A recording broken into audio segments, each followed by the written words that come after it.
Satu kerinduan Daud adalah dia ingin bertemu dengan Tuhan setiap waktu, setiap saat. Dan diutarakan dalam kitab Mazmur 42 melalui pujian ini. Seperti rusa merindukan sungaimu. Kita naikkan pujian ini sekali lagi dalam kasih karunia Tuhan. Seperti rusa rindu sungaimu, jiwaku rindu Engkau, Kaulah Tuhan. Kaulah Tuhan hasrat hatiku, ku rindu menyembahmu seperti rusa rindu sungaimu, seperti rusa rindu sungaimu, jiwaku rindu Engkau, Kaulah Tuhan.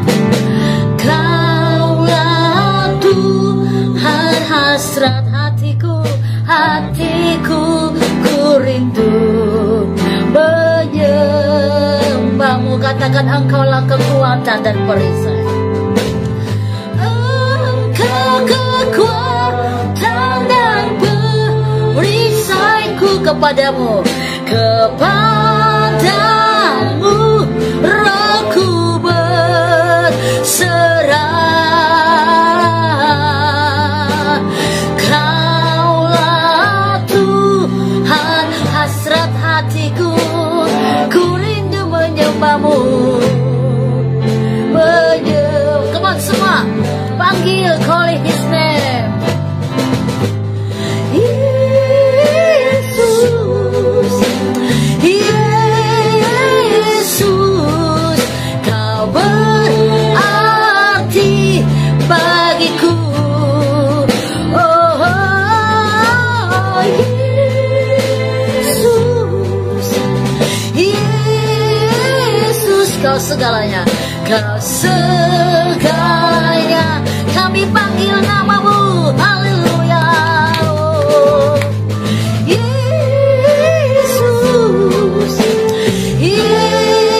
Yesus, kau berarti di dalam hidup kami, kau segalanya Tuhan.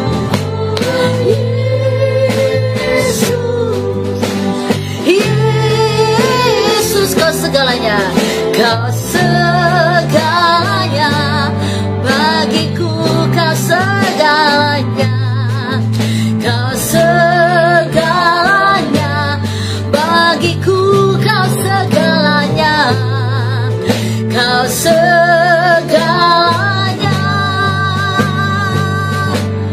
bagiku. Oh Yesus, kami tahu Engkau segalanya bagi kami. Oleh karena itu pagi ini kami buka hati kami untuk Engkau berbicara kepada kami melalui ibadah kami Tuhan. Kami tahu Engkau ada di tempat kami masing-masing, dan kami tahu Engkau akan melawat kami karena firman-Mu itu luar biasa untuk mengubahkan kami. Maka Tuhan, ambillah alih hati kami, pikiran kami, pendengaran kami, telinga roh kami, mata roh kami. Bukakan, celikan semua di dalam nama Yesus. Dan jika ada dosa yang menghalangi berkat Tuhan atas kami berdoa minta ampun kepada Tuhan. Kuduskan kami karena Engkau yang kudus. Firman-Mu ya dan amin. Kami percaya kemenangan terjadi atas kami hari ini. Berfirmanlah Bapa, kami siap mendengarkannya di dalam nama Tuhan Yesus. Haleluya. Amin, amin, amin, amin. Saya percaya hari ini saudara sungguh-sungguh merindukan lawatan Tuhan, merindukan Dia hadir di tempat saudara. Dan satu kebenaran firman bahwa Dia adalah Allah yang penuh dengan kasih, saudara ya. Dan kasih itu nggak terbatas. Kasih itu adalah satu hal yang bukan cuma di perkataan, tetapi kasih itu adalah hal yang nyata. Dan pelajaran firman Tuhan buat kita yang Tuhan ajarkan dari kasih-Nya, Alkitab berkata siapa yang Dia kasihi, ya, siapa yang Tuhan kasihi, Dia akan menegur. Yes. Dan mengajarkan kita, ya. Jadi kalau kita dengar teguran itu kayaknya kurang enak di mata kita, di telinga kita. Tetapi Tuhan bilang, siapa yang kau kasih dia akan kutegur. Bahkan bukan cuma ditegur, tapi diajar. Ajar itu berarti dididik benar-benar gitu, didudukin dan dikatakan A, B, C, Z. Ini salahmu, kamu nggak boleh, kamu harus buatnya A, B, C yang benar. Tapi memang manusia tidak semuanya mau melakukan itu. Hari ini kita mau belajar satu firman Allah yang Tuhan mau kita belajar bersama-sama untuk membuat kita punya hati semakin hamba, semakin luar biasa, karena Bapa kasih, ya. Bapa adalah kasih, dan kasih itu membuat kita menjadi serupa dan segambar dengan Dia. Saya akan bahas satu pelajaran firman Tuhan pagi ini buat kita tentang keakuan, saudara. Dan Tuhan ingin kita melepaskan keakuan kita. Kenapa? Karena Dia adalah Bapa yang penuh kasih. Dan kasih itu nggak ada yang namanya keakuan atau kesombongan. Kasih itu bicara lebih dalam kepada satu penyataan self-control, atau dikatakan tentang humble, rendah hati. Nah, ini pelajaran yang luar biasa. Karena kalau kita bicara kasih, kalau kita bicara tentang kasih, sama ibu-ibu, bapak-bapak yang mau didik anak juga, kalau kasih nggak ada di dalam, kita nggak bisa didik anak-anak ke jalan kebenaran, ya. Tetapi waktu kita punya kerendahan hati, kita punya satu hati yang serahkan kepada Tuhan, nggak ada keakuan. Saya percaya semua pembelajaran kita kepada anak-anak kita adalah bicara tentang love, kasih. Dan kasih itu memulihkan, saudara. Kasih itu memerdekakan. Nah, mari kita belajar dulu. Untuk kita memulai semua dengan kasih, satu poin penting adalah harus lepaskan keakuan kita, saudara, ya. Dan kita akan belajar bagaimana kita menang atas keakuan, saudara. Dalam Filipi 3 ayat 7 dan 8 dikatakan seperti ini. Tetapi apa yang dahulu merupakan keuntungan bagiku, sekarang kuanggap rugi karena Kristus, karena kasih, ya. Ayat 8 dikatakan, malahan segala satu kuanggap rugi karena I know who is the Christ. Siapa Yesus itu? Saya tahu tentang Yesus Kristus, Tuhanku, lebih mulia daripada semuanya. Nah, ini basicnya. Orang kalau bangun rumah, tetapi fondasinya itu tidak ada beton yang kuat atau batu yang kuat, rumah semegah apapun pasti akan hancur. Itulah makanya kenapa Tuhan kasih arahan tentang dua macam dasar. Ya, orang membangun rumah atas pasir, kalau datang badai persoalan segala macam, rumah itu akan cepat roboh. Tapi orang membangun rumah di atas batu, ada badai segala macam, rumah itu akan tetap kokoh. Nah, Paulus ingin menerangkan tentang bagaimana dia mengenal Yesus. Itu lebih mulia daripada segala sesuatunya. Dan ini adalah dasar kita untuk membangun hidup dalam Yesus. Saudara, kita hidup nanti sampai selesai di dunia ini, apa sebenarnya poinnya? Kasih. Apapun yang kita lakukan sebenarnya adalah kasih, saudara. Karena apa? Yesus adalah kasih. Kalau kita mengenal Dia, maka kasih, saudara. Come on, apapun yang engkau lakukan, kasih. Makanya ada ayat yang berkata, segala sesuatu yang kau kerjakan, kerjakanlah seperti untuk Tuhan. Itu bicara tentang kasih. Engkau kuliah, kalau engkau menghargai Tuhan, engkau akan kuliah dengan baik, karena itu bukti kasihmu kepada Yesus. Engkau bertanggung jawab, ya. Engkau sebagai istri yang baik, sebagai suami yang baik, anak-anak yang hormat, itu bukti kasihmu kepada Yesus, saudara. Ya, jadi semua aspek hidup seorang percaya ujung-ujungnya adalah kasih, dan kita perlu membangun itu. Makanya fondasi kita, ya, harus kita benarkan tentang bagaimana hati mengasihi Tuhan. Nah, satu hal yang kadang-kadang membuat kita hilang tentang kasih itu adalah keakuan kita. Nah, Paulus berbicara ini buat kita semua, bahwa soal yang dia anggap dulu untung, apa untungnya dia? Nama baik dia. Dia orang paling terkenal, saudara. Dia orang yang punya segala sesuatu. Dia jalan aja orang beri honest, hormat buat dia, saudara. Dan semua orang sangat sungkan dan bahkan takut sama dia, karena di saat dia lagi punya power itu secara manusia, ya, dia bakal mencari anak-anak Tuhan untuk dia bunuh, saudara. Tetapi semua yang menurut dia, yang manusia cari, yang manusia kejar, ini yang dia bilang, sebenarnya apapun yang kau kejar, apapun yang kau cari, engkau kejar adalah kasih sebenarnya. Tapi kalau kita kejar hanya sekedar manusianya, dagingnya kita, nah ini bahayanya. Makanya lihat, semakin engkau mengejar yang manusia cari, jabatan, ya, apa-apa itu, ujung-ujungnya adalah engkau akan kembali lagi diperbudak oleh iblis, ya. Bahkan banyak orang ya, uang menjadi tuan kepada mereka. Kenapa? Karena mereka mengejar yang bukan tujuan, yang adalah kasih yang sesungguhnya. Ya, itulah maka saya katakan tadi, kalau Anda kuliah, Anda bekerja, semua fondasinya adalah untuk Tuhan. Apa yang kau lakukan seperti untuk Tuhan, itu adalah bukti kasih, semua akan fine, saudara. Engkau tidak akan dikuasai oleh dunia. Nah, Paulus pernah mengalami sesuatu yang membuat hatinya mengerti bahwa, oh, ini rugi. Ya, memang di dalam dunia semua kita perlu target hidup, tujuan hidup penting, saudara. Ya, perlu belajar, perlu mencapai sesuatu cita-cita yang kita perlu capai di sana, cita-cita kita perlu. Tetapi harus kembali kepada fondasi, because Jesus. I do that because I love Jesus. Semuanya adalah kembali kepada Yesus, saudara.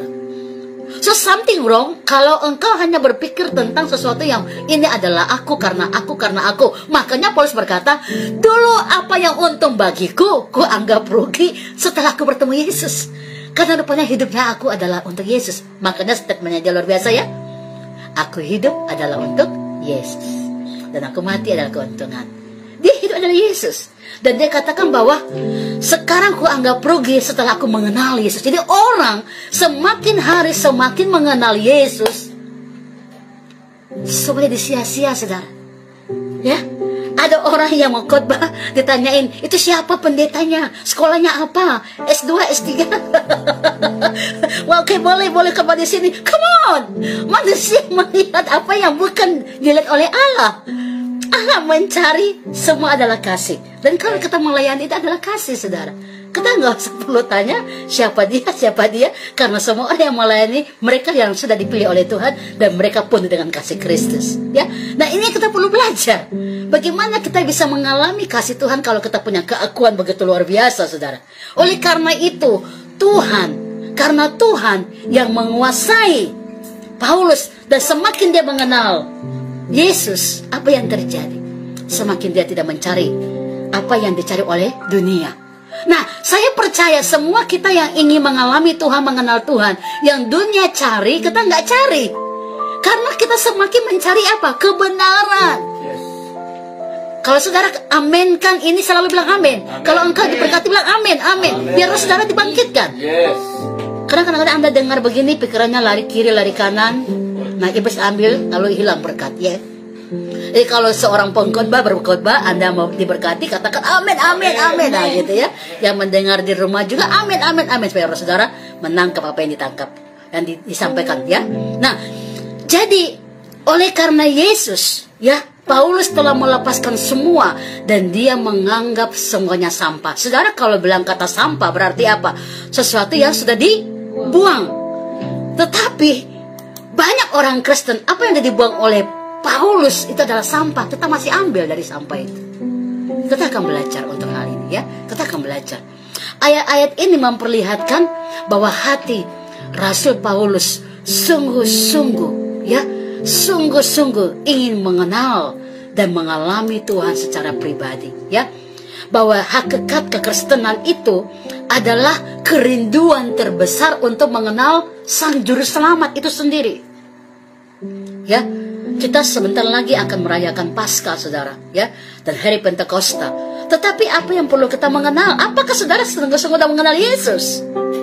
Ya, mengenal tentang kematian, kebangkitannya, naikkan ke surga, memberikan kita ruang dan tempat buat kita. Ya, ini kemenangan yang besar.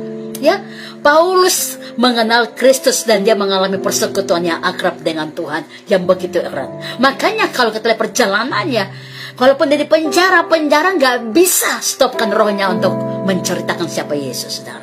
Ya, tapi banyak orang Kristen, masalah datang, stopkan dia untuk berdoa, stopkan dia untuk bersaksi, bahkan terjadi adalah mengeluh-mengeluh dan bahkan mempersalahkan orang lain, bahkan ada yang mempersalahkan Tuhan. Ini, come on, sesuatu yang saudara harus mengerti. Kalau kita ingin mengalami kasih Tuhan, kita ingin mengalami Dia lebih dalam lagi, saudara harus lepaskan keakuan saudara. Kadang-kadang keakuan kita membuat kita sombong sampai firman Allah nggak dapat tempat di dalamnya untuk berkuasa atas kita. Ya, usaha seorang Paulus untuk mencapai tujuan. Dia punya tujuan, aku hidup tapi hidupku bukan aku lagi. Galatia 2 ayat 20. Kemana kita baca ayat ini, ya. Dia punya tujuan hidup, tapi dia berkata, aku hidup di dunia ini bukan aku lagi. Aku ini adalah keakuan, bukan hidup karena siapa saya, di dalam manusia saya, tapi siapa saya di dalam Yesus. Galatia 2:20, silakan dibaca. Demikianlah firman Tuhan, namun aku hidup, tetapi bukan lagi aku sendiri yang hidup, melainkan Kristus yang hidup di dalam aku. Dan hidupku yang kuhidupi di dalam daging adalah hidup oleh karena iman Anak Allah yang telah menyelamatkan dan menyerahkan dirinya untuk aku. Yes. Nah, sudah lihat itu, ya. Jadi kalau kita tahu mengapa kita jadi orang Kristen, mengapa saya ikut Yesus, ya. Nah, ini perlu pertanyaan-pertanyaan yang kita harus kelola. Oh iya, dia mati bagiku. Jadi saya ingin katakan begini, orang-orang yang menerima pengampunan Tuhan, kita hidup itu dalam kemerdekaan. So every day we celebrate Him. Setiap hari kita merayakan Dia. Kenapa? Ada tanda bahwa kita sudah mengalami kelepasan dan pengampunan yang besar. So hidup kita adalah Yesus. So, kita nggak bisa lagi bilang, oh aku tersinggung, si A cerita saya, si B. Nggak bisa. Kalau hidup kita mengenal Tuhan, hidupku bukanlah aku lagi, tapi Yesus di dalam aku. Ini benar-benar Paulus mengambil satu tindakan bahwa dia ingin tunjukin buat dirinya. Paulus, dia bicara buat diri sendiri. Hidup kamu di dunia ini hidup karena Tuhan utus kamu. Kerjakan urusan Tuhan. Kamu nggak perlu pakai urusan-urusan kamu, karena kamu hidup untuk Yesus. Wah, come on, coba ambil satu perenungan sebentar, dan saudara mulai pikirkan dan renungkan kembali. Oh iya, aku di dunia ini ngapain ya? Paulus punya tujuan, ya, bahwa hidupnya dia adalah Yesus. Makanya dari Galatia 2:20 tadi berkata apa? Aku hidup bukan aku lagi. Keakuan daging itu sedang gak dia rasakan lagi. Ya, orang cerita, orang apapun dia gak rasa. Yang penting bagi dia adalah, apakah aku sedang menangkan jiwa buat Tuhan? Apakah aku sudah beritakan Injil Tuhan hari ini? Apakah aku sudah berdoa untuk orang lain hari ini?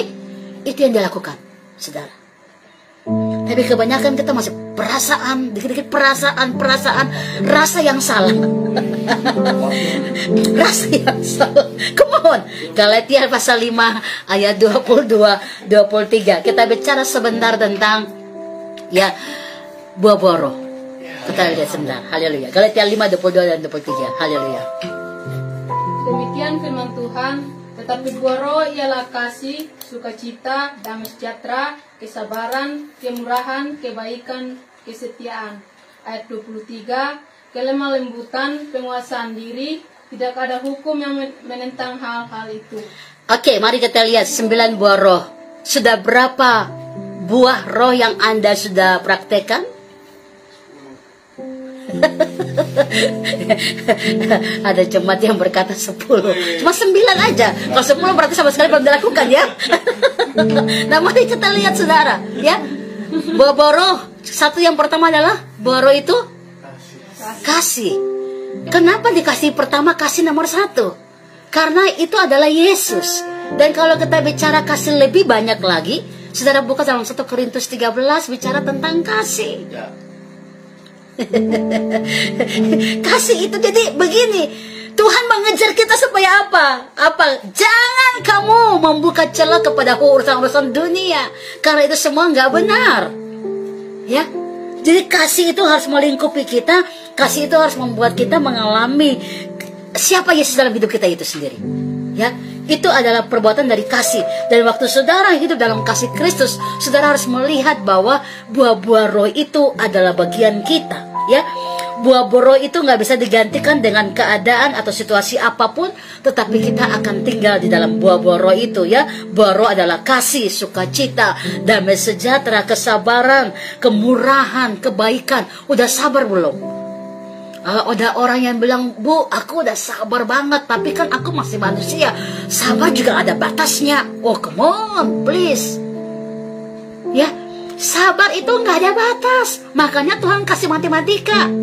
7 kali 70. Sudah berapa? 460 sekian. 1 tahun, only 365 hari.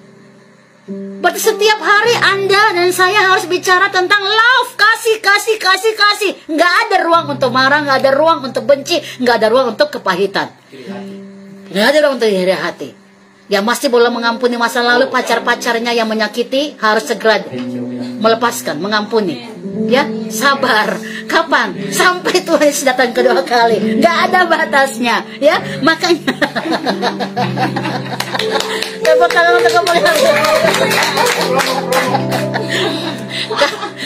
Kasih itu luar biasa, saudara ya. Jadi itu adalah sebuah sifat karakter roh yang kita harus miliki. Dari 9. Tuhan kasih pertama adalah kasih. Karena kasih itu bicara lebih dalam tentang perbuatan dan bukan kata-kata, saudara ya. Saudara bisa bilang sama mantan saudara, aku sudah mengampuni kamu, tetapi kalau di hatimu belum mengampuni. Jadi kasih itu bukan sekedar kata-kata, tapi kasih itu adalah perbuatan nyata, saudara ya. Kita coba bandingkan dalam 1 Korintus 13 bicara tentang kasih. 1 Korintus 13 ayat yang keempat.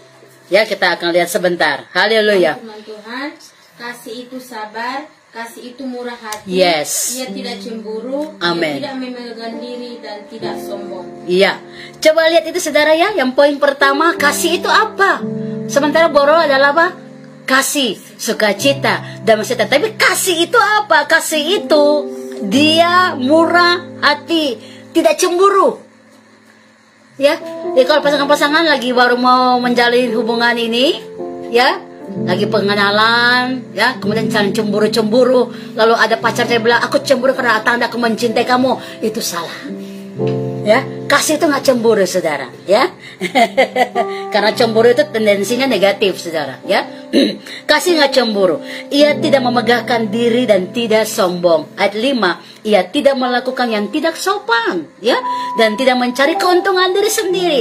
Ia tidak pemarah dan tidak menyimpan kesalahan orang lain. Ayat yang ke-6, ia tidak bersuka cita karena ketidakadilan, tetapi ia bersuka cita karena kebenaran. Ayat 7, ia menutupi segala sesuatu. Ada yang dikatakan rahasia-rahasia ilahi. Itu adalah kita dengan Tuhan, gak perlu kita obrang-obrang ke mana-mana, ya. Makanya dikatakan ia menutup segala sesuatu. Bahkan orang yang punya kesalahan, dia juga menutup segala sesuatu, ya.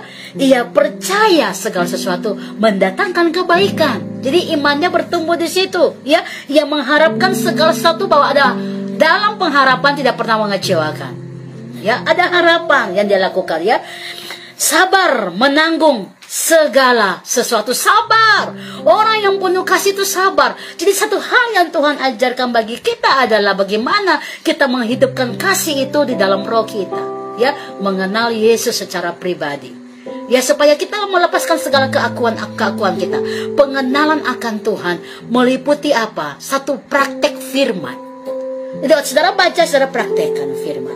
Jadi Paulus adalah role model seorang petobat yang sungguh-sungguh mengalami kasih itu sendiri. Sehingga dia katakan apa? Dulu yang anggap untung bagiku, sekarang ku anggap rugi setelah aku bertemu dengan Yesus.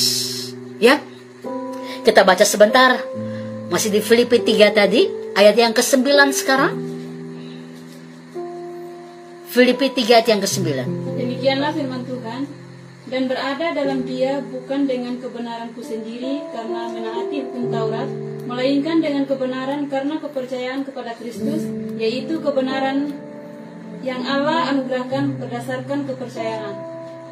Nah, saudara lihat ya. Jadi dia mau mengerti firman Allah itu adalah kekuatan dia.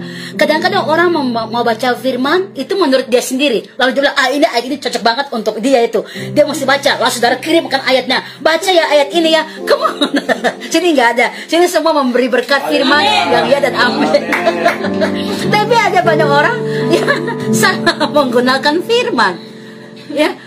Kalau kita punya persekutuan dengan firman Allah, itu adalah satu kemenangan buat kita. Kita percaya firman itu adalah berkat dan bukan tuduhan. Ada banyak orang pakai firman untuk menuduh. Ini bagus banget nih, biar dia baca ini. Biar dia baca firman. Come on, ya. Dan kita berkata firman itu pedang bermata dua. Sebelum Anda berikan buat orang lain, kadang firman itu harus mengorek kita dulu, membereskan kita dulu, supaya kita diberkati, baru kita bless orang lain, ya. You're blessed to bless. Engkau diberkati untuk memberkati. Jadi itu firman Allah itu berkemenangan.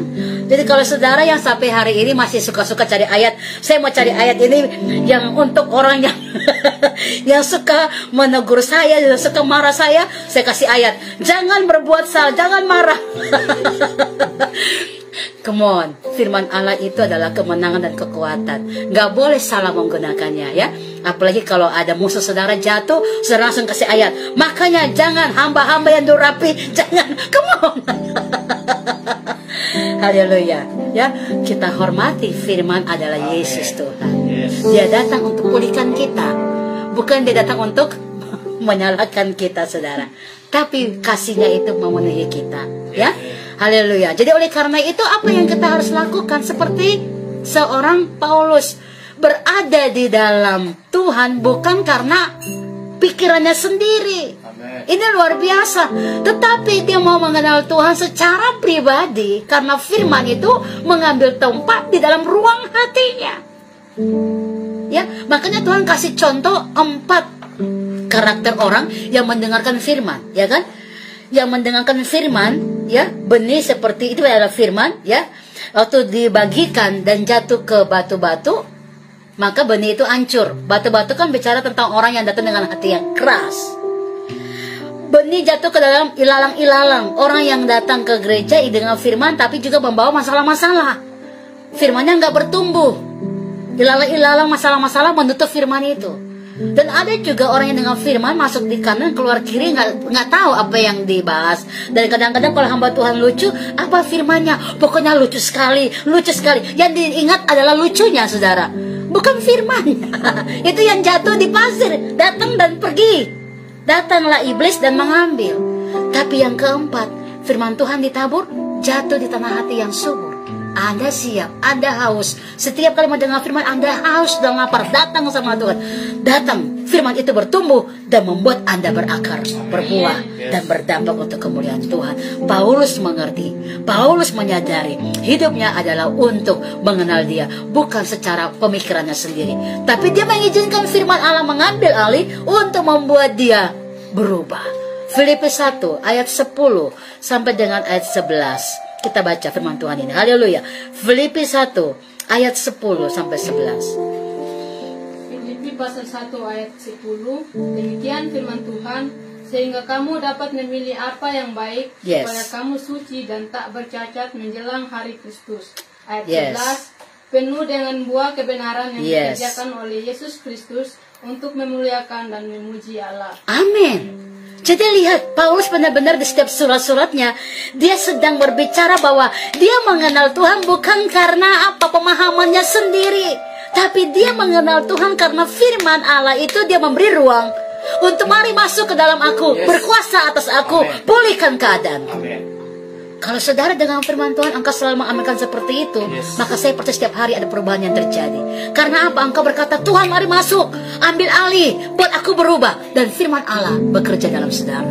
Itu yang Paulus katakan, bahwa firman yang dia baca, yang dia alami, bukan karena pikirannya sendiri, tapi dia berikan ruang. 1 Korintus 1 ayat yang ke-30. 1 Korintus 1 ayat 30 dikatakan, tetapi oleh Dia kamu berada dalam Kristus Yesus, yang oleh Allah telah menjadi hikmat bagi saya, bagi saudara. Ia membenarkan dan menguduskan dan menebus kita. Jadi hikmat Allah yang diberikan untuk kita memahami firman Allah. Ini bahaya kalau engkau belajar firman, tapi pemahamannya engkau mengaturnya sendiri, makanya nggak pernah bisa berubah. Tapi kalau engkau mengalami Tuhan, firman itu engkau izinkan Tuhan ambil alih, mari ambil alih seperti yang Paulus lakukan, maka setiap hari saya percaya saudara bisa cek sendiri, ada perubahan yang terjadi. Amin. Amin. Dan Paulus menunjukkan bahwa dia ingin mengenal kuasa kebangkitan. Ini yang kita perlu alami. Ya, so jangan cuma merayakan setiap tahun ada Paskah, tapi saudara harus mengerti mengapa dia bangkit. Orang kalau mati nggak bangkit berarti kan nggak ada apa-apa, saudara. Tapi kalau mati dan bangkit ini ada kemenangan. Nah, kemenangan ini yang Paulus bilang, dan berada dalam pengenalan akan Tuhan. Kenapa? Karena mengenal kuasa kebangkitannya jauh lebih besar dari segala-galanya. Filipi 3 yang ke-10, silakan dibaca dengan cepat supaya waktu jalan. Kita baca. Filipi pasal 3 ayat yang ke-10, demikian firman Tuhan. Yang ku kehendaki ialah mengenal Yang ku kehendaki ialah kuasa mengenal. kebangkitannya Yes. dan persekutuan dengan dalam penderitaannya, Yes. di mana aku menjadi serupa dengan dia dalam Dalam kematian. penderitaannya. Oke, saya ulangi ini. Come on, setiap kata-kata saudara pahami, karena ini adalah tujuan kita mengenal dia secara pribadi. Ya, yang aku kehendaki ialah mengenal dia dan kuasa kebangkitannya dan persekutuan dalam penderitaan. Kalau bicara persekutuan dalam penderitaan, semua orang menderita lagi. Tetapi saudara ngerti ya, persekutuan penderitaannya ini bicara bahwa apa? Karena Yesus aku dihina, karena Yesus aku mungkin dicerca, karena Yesus aku ditolak. Itu berarti Anda menderita untuk kemuliaan namanya. Amin. Jadi kalau saudara ikut Tuhan, sering berdoa, saudara dikatakan so kudus, so suci, itu bukan penderitaan, karena memang kita harus kudus, kita harus suci. Amin. Jangan salah sangka. Biarkan orang berbicara. Memang kita harus kudus, karena kita berkata orang yang nggak kudus tidak bisa melihat Allah. Ya, so rohani. Come on, hidup kekristenan adalah bicara tentang kerohanian. Yes. Spiritual fruit. Yes, ya, pertumbuhan roh, buah-buah roh yang harus nyata, ya. Dan itu adalah kemenangan kita. Jadi saudara jangan begitu. Kalau semakin ikut Tuhan dan ada orang bilang, so suci, bilang sama dia, aku harus suci. Karena kalau nggak suci aku nggak bisa kenal Tuhan, nggak bisa melihat dia, mengalami dia. Wah, sosok rohani, aku harus rohani. Karena kalau nggak rohani aku nggak mengalami Tuhan. So jangan buat perasaan lagi. Come on, ya. Paulus mengatakan bahwa aku bersekutu dalam penderitaan karena nama Tuhan. Ya, itu adalah satu kemenangan buat dia, bukan penderitaan. Di penjara dia ketawa senyum, ya. Dan dia nggak menolak kalau dia di penjara. Bahkan duri dalam daging. Ada banyak orang bilang begini, saat dia punya kesalahan dan orang cerita-cerita, ya, tapi dia bilang, nggak apa-apa Tuhan, ini duri dalam dagingku, engkau izinkan, karena kalau aku lemah aku kuat. Oh come on, itu salah. Paulus itu dia nggak melakukan dosa.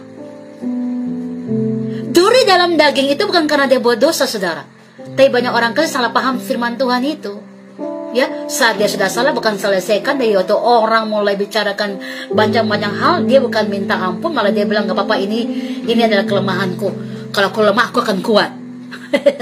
Come on, Anda lemah dalam dosa, dari mana Anda bisa kuat? Come on. Jadi Paulus itu waktu Tuhan kasih izinkan duri dalam daging, lihat ini baik-baik, ya. Dia sudah berdoa, Tuhan jauhkanlah utusan iblis ini daripada aku, sampai 3 kali dia berdoa. Tapi makanya Tuhan berkata, cukuplah kasih karunia-Ku bagi kamu, karena saat engkau lemah, kekuatanku menjadi nyata di dalam kamu. Apa lemahnya Paulus? Dia bilang, aku gak bikin dosa. Itu loh, ingat itu poinnya. Aku beritakan Injilmu loh Tuhan. Aku berkhotbah loh, aku bersaksi loh.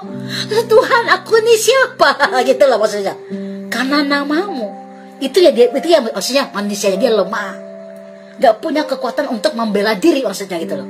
Lalu Tuhan punya kasih karunia, mampukan dia untuk kuat. Haleluya. Tepuk tangan begitu.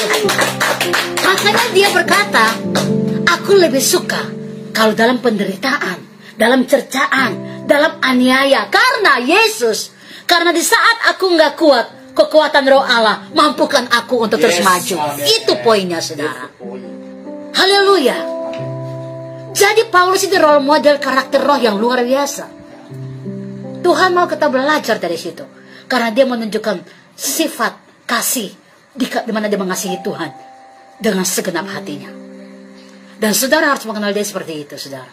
Ya, waktu engkau mengalami Tuhan dalam roh dan kebenaran, engkau melihat banyak mujizat yang terjadi. Mengenal kuasa kebangkitannya itu mengalami pembaharuan hidup, kelepasan. Kalau Tuhan bangkit, berarti dia sudah melepaskan kita dari penyakit, dari penderitaan, dari semua dosa-dosa keturunan. Kenapa? Dia sudah menanggung maut, sudah dikalahkan. Makanya dia bangkit, saudara. Nah, mengapa dia harus mati? Supaya dia menghidupkan kita yang sudah mati tadi, saudara. Dan dia bangkit, tanda bahwa dia bersama dengan kita. kita hidup baru di dalam Dia sekarang. Amin. Apakah engkau merasakan kebangkitan itu? Amin. Amin. Makanya anak Tuhan itu nggak ada roh kebodohan. Amin. Aminnya jangan tanggung-tanggung. Amin. Anak Tuhan itu sudah terlepas dari roh kebodohan. Amin. Anak Tuhan itu punya kemenangan dalam doa. Amin.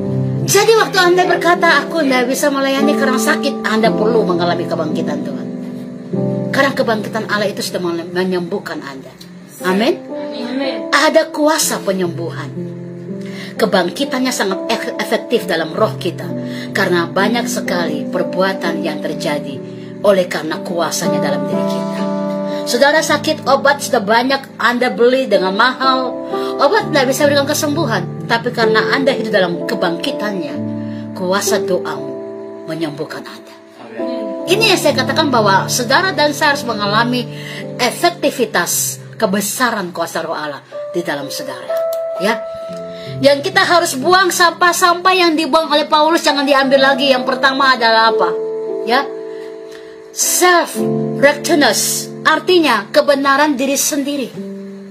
Di dalam hidup kita secara praktis, dalam konteks hidup kita masing-masing, ya, sampah pertama yang harus dibuang adalah self-righteousness, artinya kebenaran diri sendiri, yaitu merasa diri paling benar, sudah cukup, paling penting belajar, sudah cukup belajar, nggak mau belajar dari orang lain lagi. Selama Anda hidup adalah belajar, saudara.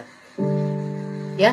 Dan Tuhan bawa orang untuk banyak orang itu mendukung kita. Contohnya, jika kita berjumpa dengan siapapun, kita menganggap diri kita jauh lebih hebat. Come on, hidup ini adalah pembelajaran. Ya, jadi berikanlah ruang untuk mereka mengisi apa yang mungkin kita nggak punya, apa yang mungkin kita belum bisa, supaya kita bisa melihat kebesaran Tuhan itu luar biasa dalam diri kita. Yang pertama, untuk buang sampah-sampah yang sudah Paulus buang, ya, adalah kebenaran diri sendiri. Saudara harus membuang sampah yang pertama, ya, yang menganggap diri semuanya tuh aku itu harus dibuang. Yang kedua, sampah yang kedua yang harus dibuang adalah apa? Self pride atau kebanggaan diri sendiri.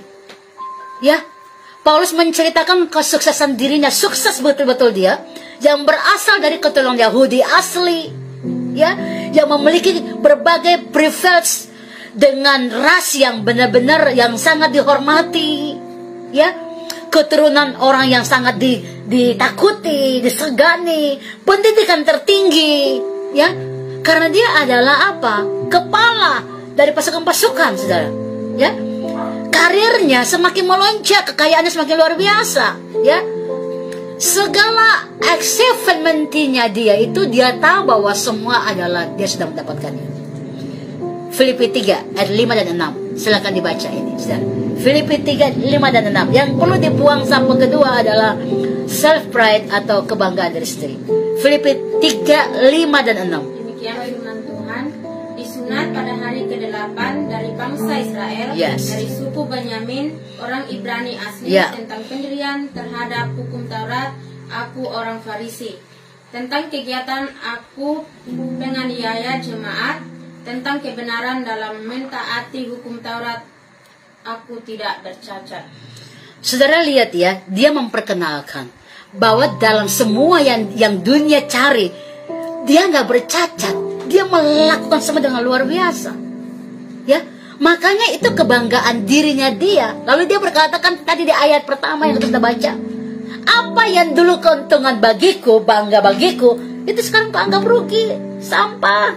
Aku sudah membuangnya setelah aku mengenal Tuhan, ya. Tentang kegiatan, orang semua takut kepadaku, kata Paulus, karena aku penganiaya jemaat. Tentang kebenaran mentaati hukum Taurat, ya. Dia nggak bercacat karena dia diajarin oleh seorang pemimpin, imam yang luar biasa. Dan dia dibuat menjadi seorang yang benar-benar mengerti firman tapi tidak melakukannya waktu itu, ya. Tapi setelah mengenal Tuhan, dia berkata, dulu yang kuanggap untung, sekarang kuanggap rugi.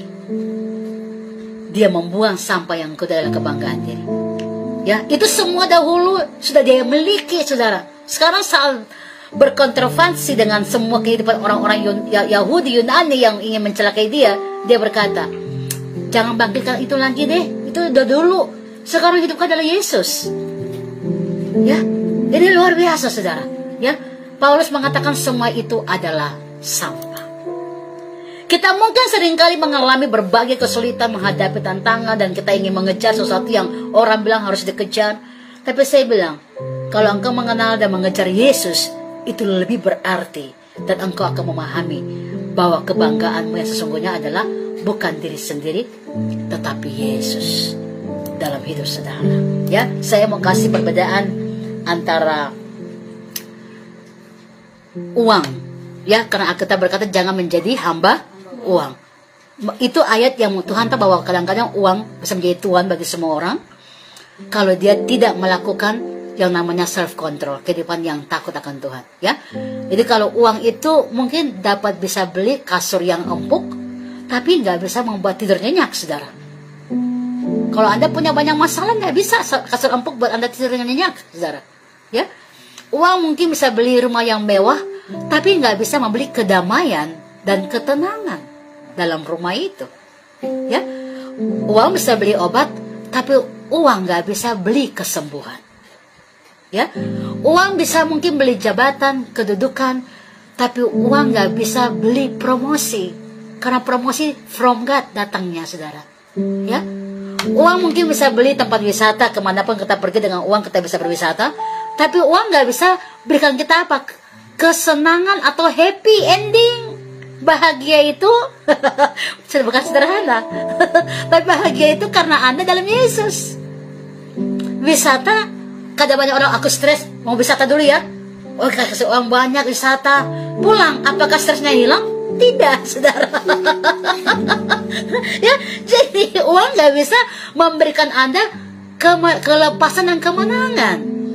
Walaupun kita sudah ke tempat wisata yang manapun, uang bisa beli oksigen, tetapi uang nggak bisa mendatangkan kehidupan nafas sesungguhnya, karena itu hanya datang dari Yesus. Ya, uang bisa beli alat olahraga, tapi kesehatan yang sempurna itu datang dari Yesus. Uang bisa beli makanan dan minuman yang enak, tetapi untuk membuat hidup itu sehat adalah karena hati yang gembira dalam Yesus itu obat yang manjur. Ya, uang bisa mendatangkan banyak followers, tapi uang nggak bisa mendatangkan sahabat sejati.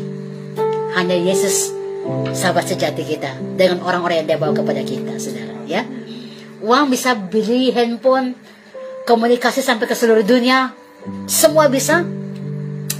Tapi handphone gak bisa menggantikan tempat orang untuk doa.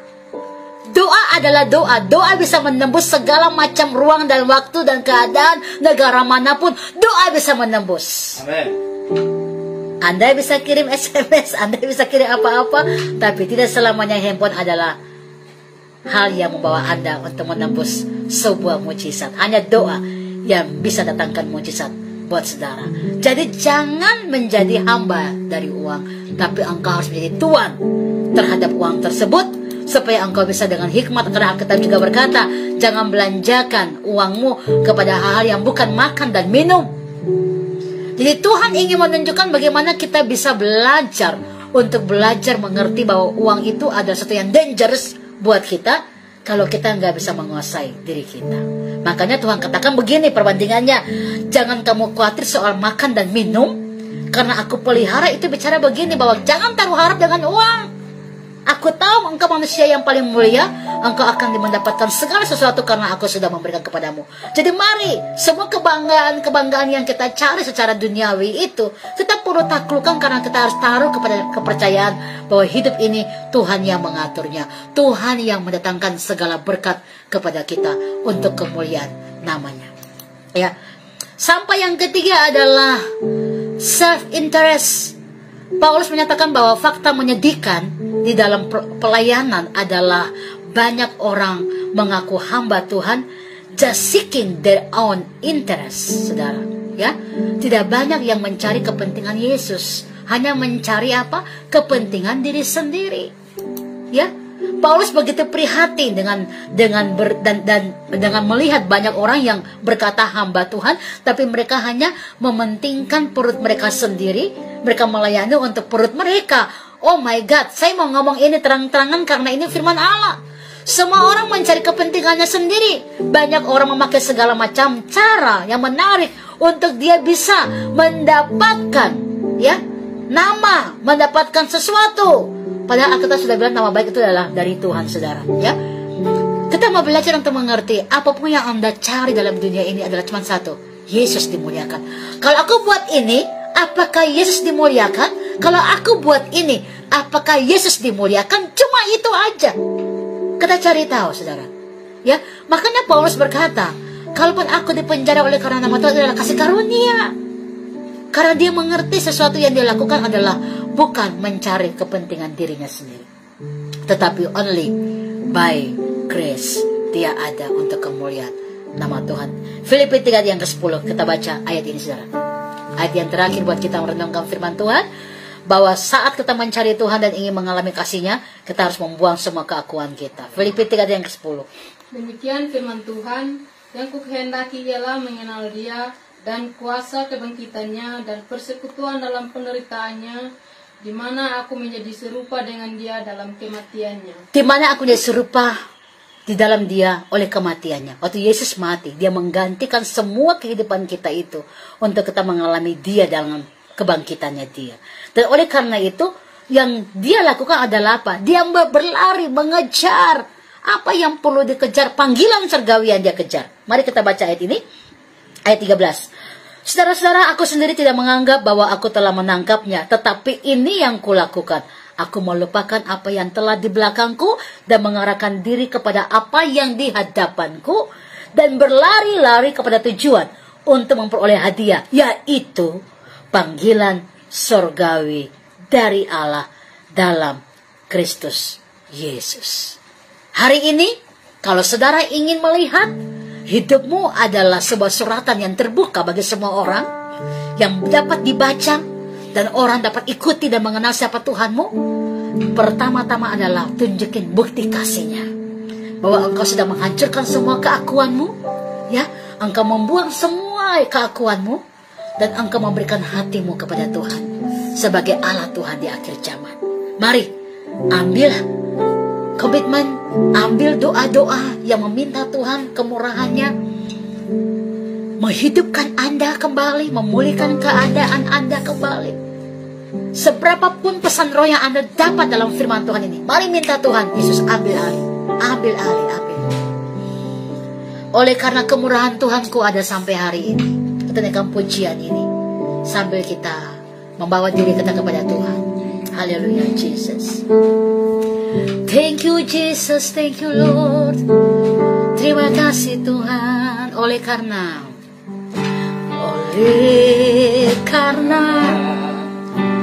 kemurahan Tuhan ku ada sampai hari ini. Katakan oleh karena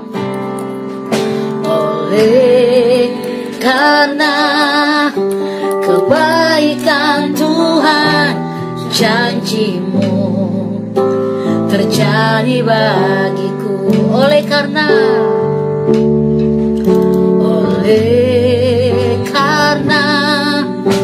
kemurahan Tuhan ku ada sampai hari ini. Oleh karena kebaikan-Mu, oleh karena kebaikan Tuhan, janji-Mu terjadi padaku, terjadi ku sembah Kau Tuhan, ku sembah Kau Tuhan, ku mengangkat tanganku selamanya. Kau ajaib bagiku, ku sembah Kau, ku sembah Kau Tuhan, ku mengangkat wajahku selamanya. Kau hebat bagiku. Mari semua kemuat kita renungkan firman Tuhan. kita introspeksi diri, dan kita mau ambil kasih Tuhan yang mengajarkan kita untuk memiliki hati yang paling rendah. Hidupku bukan aku lagi, tapi Yesus hidup di dalam aku. Oleh karena kemurahan, katakan ku ada sampai hari ini. Come on. Oleh karena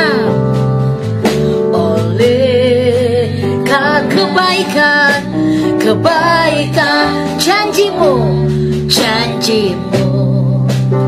terjadi, ku sembah Kau Tuhan, ku sembah Kau Tuhan, ku mengangkat tanganku selamanya. Selama Kau ajaib bagiku, ku sembah Kau Tuhan, ku sembah, ku mengangkat wajahku, ku mengangkat wajah selamanya. Kau hebat, Kau hebat. Come on, bangun terang saudara, katakan kami sembah, ku sembah Kau Tuhan, ku mengangkat tanganku selamanya. Kau ajaib bagiku, ku sembah Kau Tuhan, ku sembah Kau Tuhan, ku mengangkat wajahku selamanya. Kau hebat, selamanya Kau hebat, selamanya Kau ajaib, selamanya Kau ajaib, selamanya Kau hebat. Kau sekali lagi, selamanya Kau ajaib bagiku.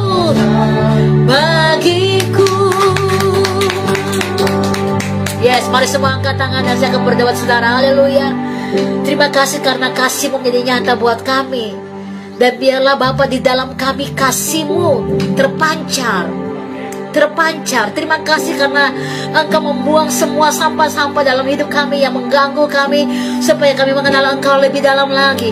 Terima kasih sampah-sampah keakuan kami sudah buang, dan kami percaya kasih Tuhan menyempurnakan kami dengan kerendahan hati kami. Kami ingin menunjukkan betapa besarnya Tuhan dalam diri kami, betapa hebatnya Tuhan dalam diri kami. Ampuni kami kalau kami sering mengeluh, ampuni kami kalau kami kurang bersyukur, ampuni kami kalau kami tidak mengenal Engkau secara pribadi dalam firman, tapi kami selalu memakai pikiran kami. Ampuni kami.